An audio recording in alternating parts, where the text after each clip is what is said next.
Imagine sailing across the ocean for months, finally reaching home, only to find that everyone you left behind has completely vanished. No bodies, no signs of a fight, no goodbye, just an empty settlement, silent and abandoned, with a single mysterious word carved into a wooden post. This really happened over 400 years ago, and to this day, no one knows for sure what happened to those people. This is the story of the lost colony of Roanoke. Our story begins in the year 1587. A group of about 115 English settlers, including men, women, and children, sailed across the Atlantic Ocean to start a new life. They landed on a small island called Roanoke, off the coast of what is now North Carolina in the United States. Their goal was simple but difficult: to build the first permanent English settlement in the New World. Life there was hard from the very beginning. Food was running low, and the relationship with some of the local tribes was tense and dangerous. The leader of the colony was a man named John White. He was not just their governor. His own daughter and his newborn granddaughter, named Virginia Dare, were part of the group. Virginia was actually the first English child ever born in the Americas. But the colony was in serious trouble. They desperately needed more supplies to survive the coming winter, and someone had to go back to England to get them. So John White made a heartbreaking decision. He would sail back across the ocean himself, gather food and supplies, and return as quickly as possible. He said goodbye to his family, promising he would be back within a few months. He had no idea that this goodbye would be one of the last times he ever saw them. When White arrived in England, everything went wrong. His country was suddenly at war with Spain. Every available ship, including the ones he needed, was ordered to fight in the war. He was stuck. No matter how hard he tried, he could not find a way to sail back to his family. Months turned into years. 3 long years passed before John White was finally able to return to Roanoke.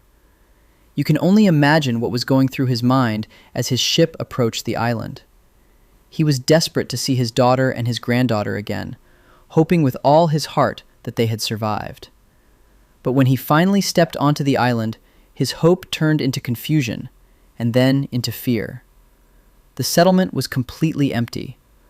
All 115 people were gone. The houses had been taken apart. There was no sign of the colonists anywhere. But strangely, there was also no sign of a battle. No bodies were found. There were no graves, no weapons, no clear signs of a violent attack. It was as if the entire community had simply disappeared into thin air.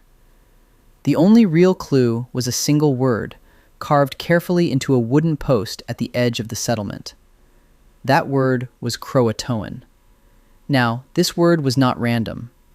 Croatoan was the name of a nearby island, and also the name of a friendly local tribe that lived there. Before he had left for England, John White had made an agreement with the colonists. If they ever had to leave Roanoke for any reason, they would carve their new location into a tree or a post. And if they were ever in danger or forced to leave, they would also carve a special symbol, like a cross, next to it. But here is the strange part. There was no cross. There was no distress symbol at all. Just the single word, Croatoan. To John White, this seemed like good news. It suggested that the colonists had not been attacked, but had simply moved to Croatoan Island to live with the friendly tribe.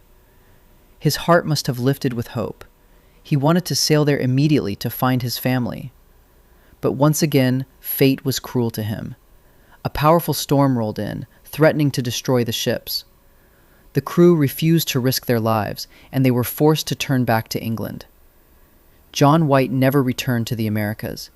He never found out what happened to his daughter, his granddaughter, or any of the people he had left behind.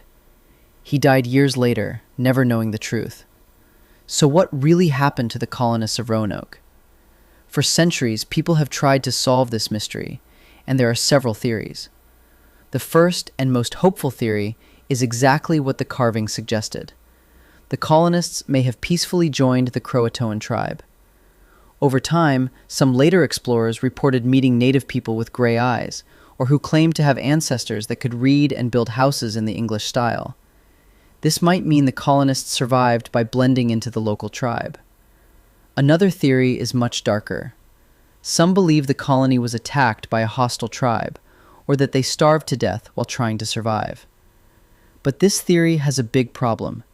If they had been attacked or died, where were the bodies, the graves, or the signs of a struggle?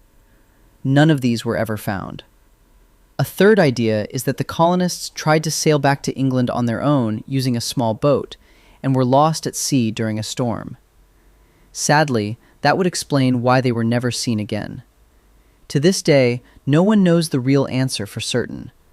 Modern scientists and archaeologists are still digging around these sites, searching for clues, tools, and any small piece of evidence that could finally solve the puzzle. Every few years, a new discovery brings us a little closer, but the full truth remains just out of reach. The lost colony of Roanoke remains one of the greatest unsolved mysteries in American history. More than 100 people, an entire community with hopes and dreams, simply vanished, leaving behind nothing but a single carved word and centuries of questions. So what do you think really happened to them?